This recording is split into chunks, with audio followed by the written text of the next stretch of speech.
Hi, welcome to the International Space Station Flight Control Room. I understand today we are talking with students from the Clark Creek STEM Academy. Welcome, students. I have a special treat because I understand you guys have a lot of questions about living and working aboard the International Space Station. And today's guest has certainly done I've that. done that. Astronaut Mike Fossum. He is a veteran of 3 space flights. His most recent flight, he was the commander of Expedition 29. Welcome, Mike, and thank you for joining us Hi, today. Miko. It's great to be back in Mission Control and great to be talking to the students from Clark Creek STEM Academy. Great. So, with that, we're ready for your questions. Okay, great. Thank you. Go ahead. Has your Boy Scout training helped you as an astronaut? If yes, how? Oh, great question. My Boy Scout training helped me learn how to work as a part of a team because in scouting, you work as small groups of teams uh, and you do different things. And it's in ways it's kind of the same thing here. Indeed, as I lived on the space station, I slept in a sleeping bag for 6 months. And so in some ways it was kind of like camping out for 6 months at a time. You also learn self-reliance, how to take care of yourself in a lot of different ways, from preparing food to simple first aid, and we certainly used all of those skills living in space. Okay, go ahead. All right. Um, what skills did you learn as an Eagle Scout that helped you as a NASA scientist or as an engineer? I learned how a lot of different things work as I was in scouting in my youth and working toward being an Eagle Scout. Another part of it that we learned was taking the big trips as you get to be an older scout, or older youth in different programs too, to do big trips where you'd go on long trips, a week or more, into the mountains, into the wilderness area, canoeing on rivers and things, and that gives you a different mindset as you escape the normal world that which involves televisions and air conditioners and all those kind of things, and living more on your own resources in a different environment. And whether that different environment is a place in the deep forest or a place in outer space, it's still an adaptation that you have to do as you learn to rely on each other and learn on your training to be successful. Great. So you would recommend Boy Scouts and becoming an Eagle Scout as good preparation to become a NASA astronaut? Scouting was certainly a great path for me, and it is for many other people in a lot of different ways. So sure, I recommend the scouting program, and the Girl Scouting program and the Venture program for older students are good opportunities to learn different skills and learn the really critical teamwork and responsibility type skills.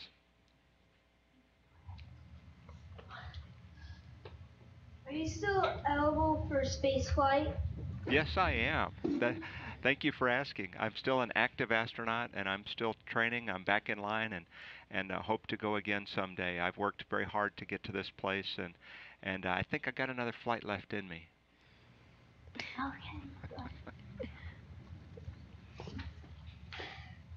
Are there any plans to construct another Kepler type telescope? If so, where and when?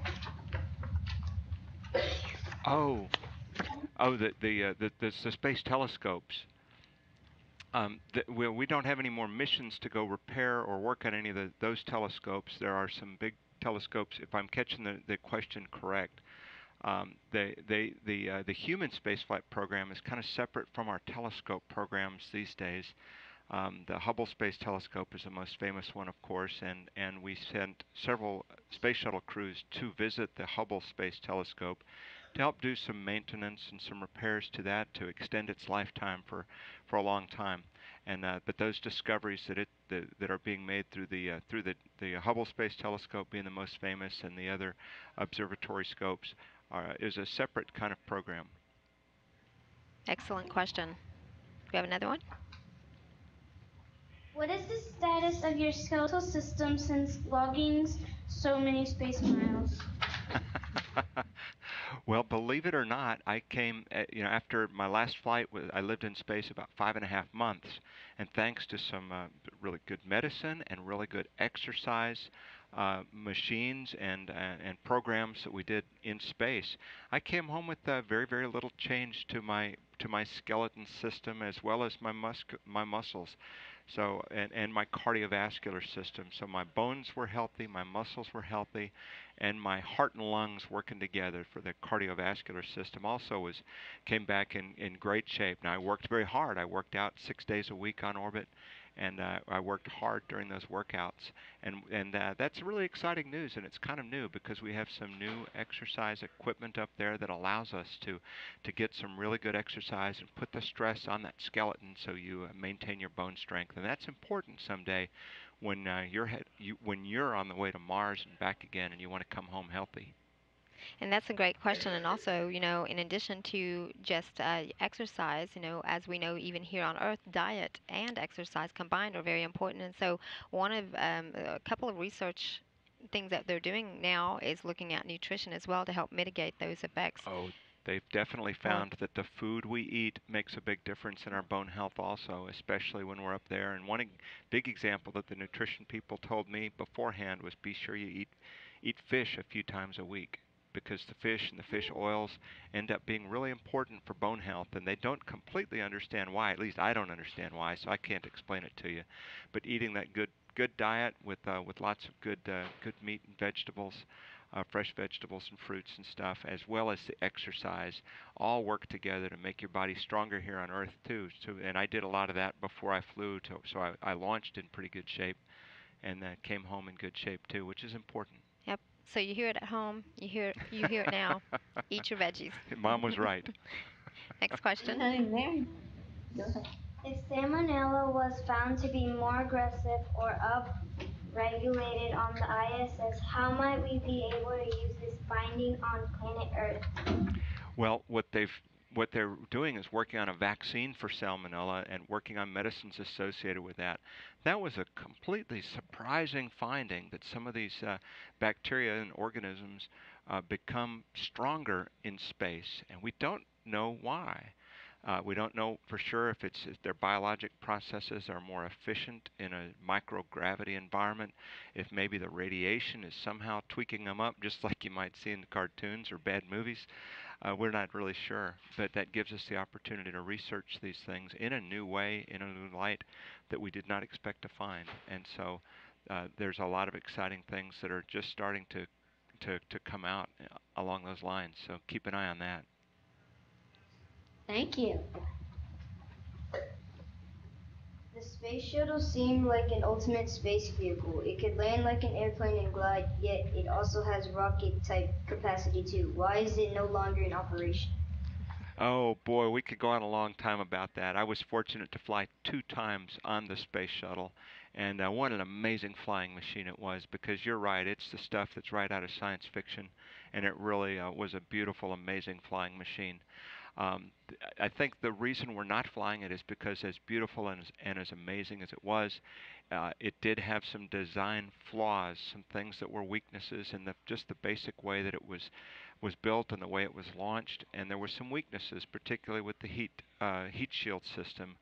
And we recognized that loss here just this week as we remembered the 10-year anniversary of the loss of Space Shuttle Columbia that had a damage to the heat shield that ended up destroying the shuttle and killing the 7 astronauts. And at that time, as we recovered from that accident, we realized that these design weaknesses were just they were really significant, and we needed to move on to the next generation of spacecraft. So they made the decision to stop flying the space shuttles at the point where we finished building the space station, and we hit that point a year and a half ago. While I was on the space station, we saw Space Shuttle Atlantis come up for STS-135, and that was the last shuttle flight. It was sad to see it go for all of us, especially that flew on her, and the tens of thousands of people across the country that worked on the space shuttle program through the years. But it was time to go ahead and move forward with a new vehicle that would be a little safer.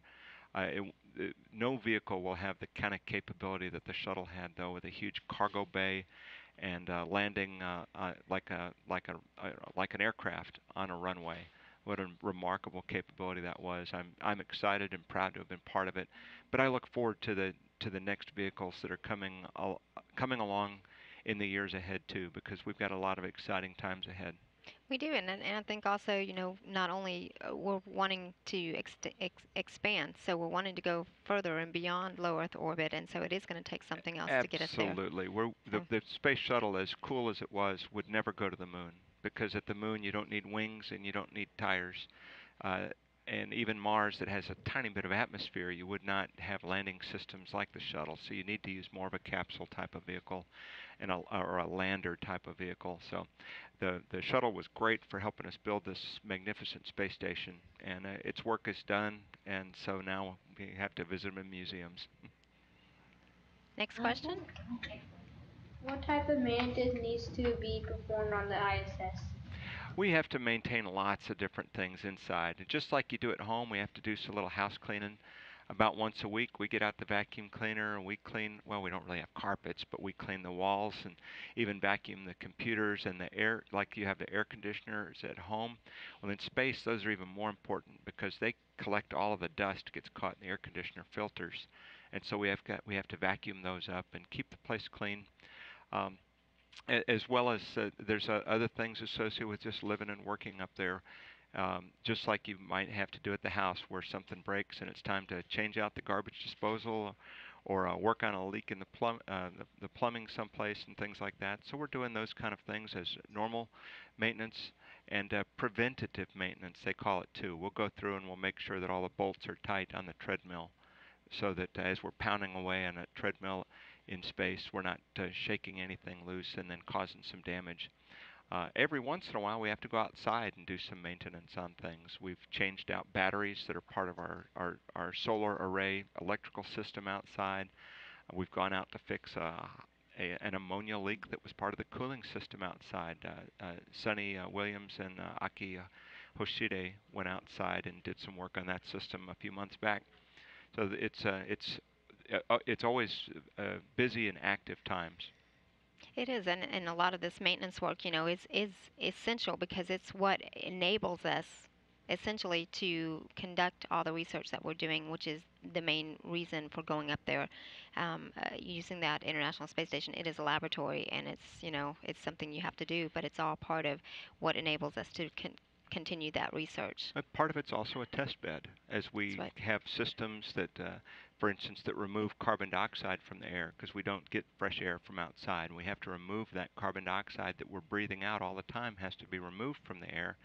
And that system has caused us some trouble through the years. And so the engineers on the ground are trying to figure out what causes it to fail. And they're working on the next generation carbon dioxide removal equipment that won't take as much maintenance. That's right. And again, on the way to Mars someday or another planet, it's going to be important for you guys to have a system that you don't have to call home for spare parts because you can't call home. That's right. Or we can't deliver the spare parts to you. That's a great question. Next one. What was your favorite spacewalk and why?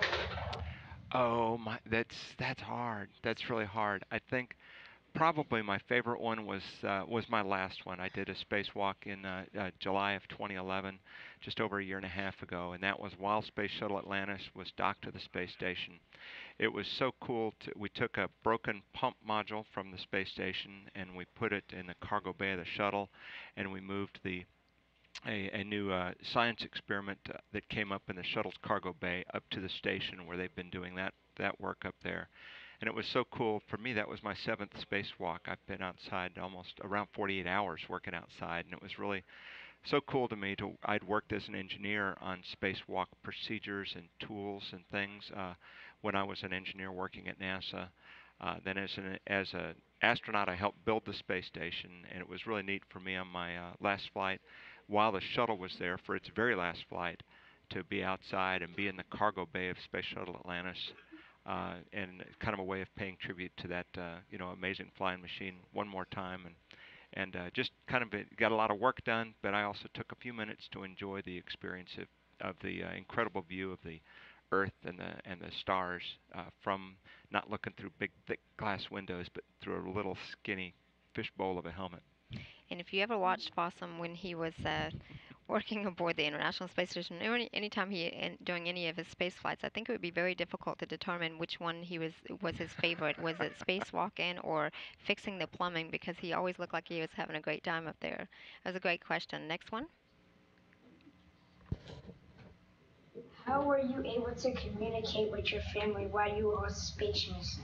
Oh, Space mission. you bet. Communicating with my family was really important.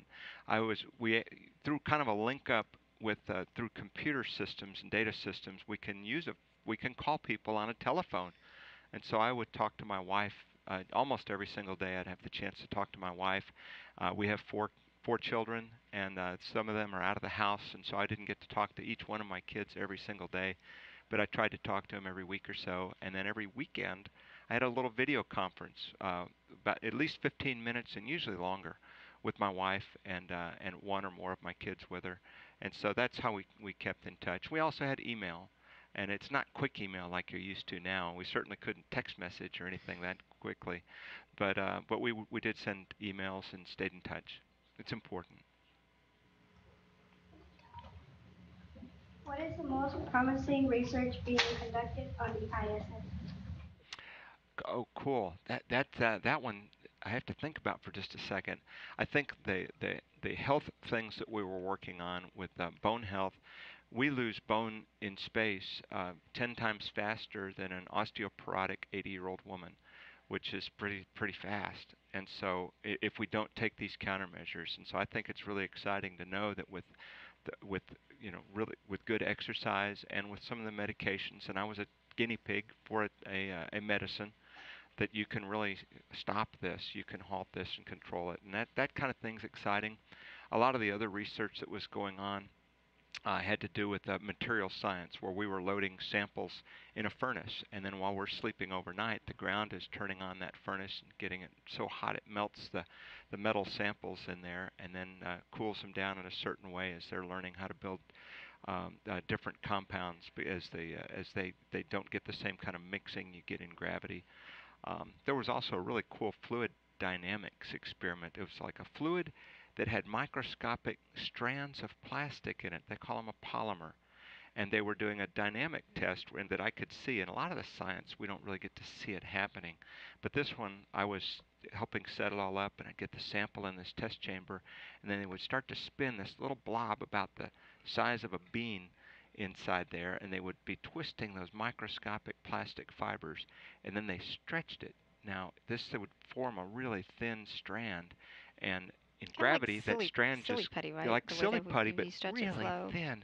And in gravity, it would just collapse. But in the microgravity environment up there, they would pull this strand out 2 feet long, and they'd be able to measure the tension, the pull in there. And by doing that, they understand the basic physics of this kind of a special fluid. That's important for the petrochemical and plastic industries that use these kind of fluids in their production processes.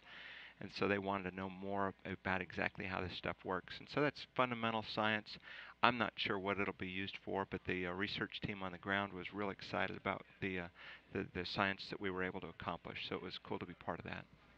If you look up any of your materials Oh and look yeah. up polymers, Oh yeah. There's lots of stuff on the all kinds of websites things about they the can be science we're used doing. for. Absolutely. Great question. Do we have any more?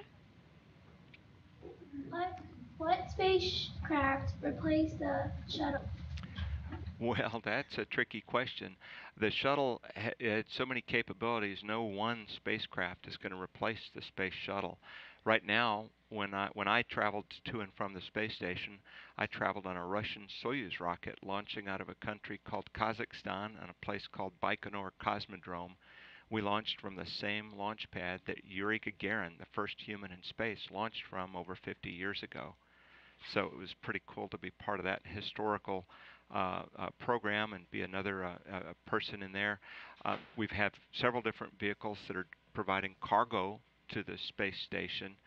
Japan has a cargo vehicle. The European Space Agency has a cargo vehicle. A private American company called Space Exploration has a cargo vehicle that's been there twice now. Other companies have cargo ships that are really close to flying. A company called Orbital has one that's very close to flying, hopefully in the next few months they'll get up there. These guys several of them are also working on human vehicles using kind of their cargo ship as the first step, and then developing that into a ship that could take people up there. Again, it won't replace the shuttle with a great big majestic spaceship with 7 people at a time. but we're working on those things. And inside NASA, we're working on other spacecraft that can go beyond the 200 miles that we'd go to the space station. So we're working, private companies are working on options to provide ways for people to get to and from low Earth orbit, as we call it. The space station is at that 200 to 250 miles in altitude. But the moon is a lot further away, and Mars is much further than that. And so we're working on another vehicle within NASA more that will be able to go further and support the exploration goals that NASA has for the years ahead. And Amico, this is NASA, the Digital Learning Network. Just want to let you know we have about 2 minutes left, so maybe one or possibly two questions. Okay. Okay, good job. Great. We're ready. Go ahead.